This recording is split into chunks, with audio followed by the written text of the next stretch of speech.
مسند احمد میں صحیح سند کے ساتھ روایت ہے، نبی کریم صلی اللہ علیہ وسلم نے فرمایا، وہ آدمی جنت میں داخل نہیں ہوگا جس کے دل میں رائی کے دانے کے برابر تکبر ہوگا۔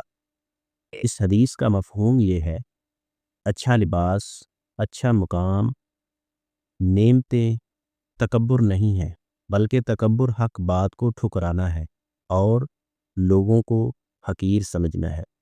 اگر تکبر شرک یا کفر تک پہنچ جائے تو ہمیشہ کی محرومی ہو سکتی ہے۔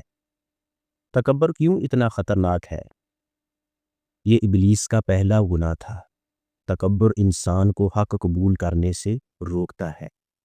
تکبر انسان کو لوگوں پر ظلم پر آمادہ کرتا ہے۔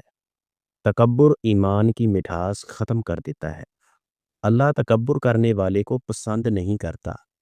رائی کا دانہ انتہائی چھوٹا ہوتا ہے، اگر دل میں ذرا سا بھی تکبر جم جائے تو انسان کے ایمان اور انجام کو خطرے میں ڈال دیتا ہے۔ تکبر سے بچنے کے لیے انسان اپنی اصلیت یاد رکھے کہ میں مٹی اور حقیر پانی سے پیدا ہوا ہوں۔ حق بات کو کھلے سینے سے قبول کرے، غریبوں، کمزوروں کے ساتھ بیٹھیں، کسی پر ظلم و زیادتی نہ کریں، نعمتوں کو اپنی محنت، اپنا کمال نہ سمجھیں بلکہ اللہ کی عطا اور اس کا فضل سمجھیں۔ تکبر بیماری اور جہنم کا راستہ ہے، عاجزی انکساری جنت کا راستہ ہے۔